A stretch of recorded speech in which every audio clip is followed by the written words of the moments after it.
Chinese government is stable because it successfully delivers miraculous two-digit economic growth per year, which keeps its people happy. One of the main tools of the Communist Party used so far has been the infrastructure improvements, which have turned into one of the main sources of employment and spending. However, with the majority of internal projects already near completion, many of the supplying factories and building companies are in danger of shutting down and leaving millions of people unemployed. Instead of restructuring the economy, however, the Communist Party doubled down on the risk and proposed the One Belt, One Road initiative. This means that China is leading a global infrastructural project to create a land-based network of road, railways, and pipelines connecting Africa, the Middle East, Central Asia, Russia, and Europe to mainland China, or building ports in order to deliver goods. Countries themselves are paying with funding from Chinese banks, which are controlled by the Chinese government. The only condition to get these infrastructural improvements is that Chinese companies are tasked with the completion. That means that any and every state that chooses to participate is welcome, regardless of their history of human rights violation, regarding of economic condition, and regarding of war. This means that there are few negatives to these projects. One, they have a history of low return or outright losing money due to high maintenance. Two, even if cases where they are profitable, the profits will usually come in many years and will be indirect, meaning that they will go to the governments and not to the people. And three, they're down for use by the Chinese government until repaid. For example, the Pakistani arbors. We have here two burdens today. First of all, we will prove to you how developing countries will be economically harmed by this initiative, and to how oppressive regimes will become uncontrollable. Our arguments today: why the BRI is economically harmful for developing countries; two, why Western countries will lose leverage over developing states; and three, how this will create geopolitical imbalance. But moving on to our first argument, which is about how the BRI is economically harmful for developing countries. Okay, so the EU has raised an issue that mostly Chinese firms work on these projects. For example, for a project in Hungary, the bidding was closed, which is against EU regulations. 89% of projects that are labeled as part of the Belt Road Initiative have been implemented by Chinese companies. For example, in Pakistan, 7,000 Chinese workers worked on an economic corridor protected by nearly 15,000 security personnel from Pakistan in order to guard the Chinese. Why is this problematic? Because Chinese firms are known not to abide by some regulations. This includes regulations about the environment. This includes regulations about providing suitable conditions for workers. Another issue is that most BRI projects consist solely of railways, ports, and roads, and countries in Africa and poor regions of Asia really have other needs rather than these roads. They need hospitals, they need buildings where to house certain NGOs, and this is very important. Why? Because the lack of the necessity of the structure may lead to low revenue. Furthermore, these projects that are being built by China also need high maintenance, which in some developing nations will be impossible to be provided. And all of this actually is due to one reason: because Chinese people want profit. All of these projects are made in order to bring profit to the Chinese. This results in Chinese products accessing more markets.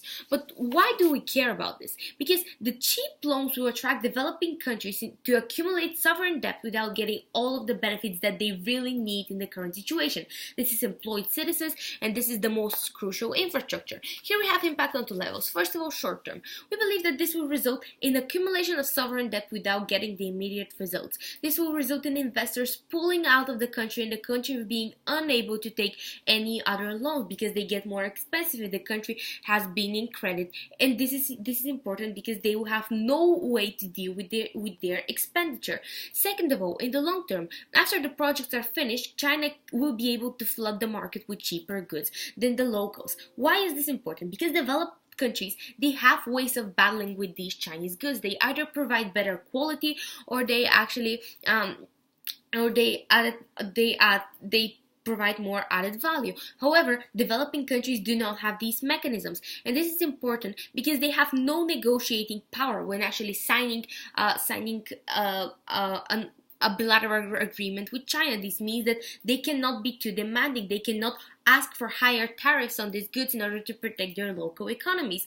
And this is very, very bad because it directly harms the people in this country when it aims to provide them with security. To secure the loan, developing states might have to give ports and roads, coal mines, oil pipelines, etc. on lease, and this also stops the states from accessing its natural resources. And even if side opposition today manages to prove to you today that there will be some economic development, even if some economic development comes from those infrastructural projects, this will just perpetuate the failing economies of dictatorships, because by keeping people temporarily employed, they will not rise up to oppose the government while it's getting into more and more debt and enriching mainly the elite. Moving on to our second constructive today, which is about why Western countries will lose leverage over developing states. Well, China has always argued against military or political interventions, whether that's sanctions or whether that's funding opposition in unstable states, because it doesn't want to set precedent that will somehow harm its position on the IR scene, meaning that they do not want something that will harm their political agenda. For example, something that will harm that will give them leverage, that will lose them leverage on Tibet, on Taiwan. Currently, the EU and the USA give development aid to developing states in condition they improve on a number of indicators, such as democratization, such as the rule of law, or such as decrease of corruption or liberalization of markets. To get the aid, dictators and the liberal government agree to some concessions, for example, liberalization or observance on elections or human rights or autonomy to minorities or etc. This Belt and Road Initiative is totally undermining these tries of the Western countries, because if aid and cheap loans are available with no political conditions to meet, those regimes will always join the Chinese sphere of influence and not try to implement any changes in their governments. And why do we care? What is the impact here? Because if they're funded by China, the West loses almost all of its soft power over these countries. If it can impose meaningful sanctions, China will veto them in the Security Council of the United Nations, and ultimately they won't matter if China isn't on it. China will never agree to sanctions because it has vested economic interest in those states, and China will lose money if sanctions are imposed. This means that those countries in no way will actually have the initiative to change in any ways. The BRI is a present to those oppressive regimes, and it will totally undermine any tries of the Western world to actually change them. Why? What will this lead to? This will lead to one, suppressing and replacing Western ideas and values such as women's rights, such as worker rights, instead that directly need them.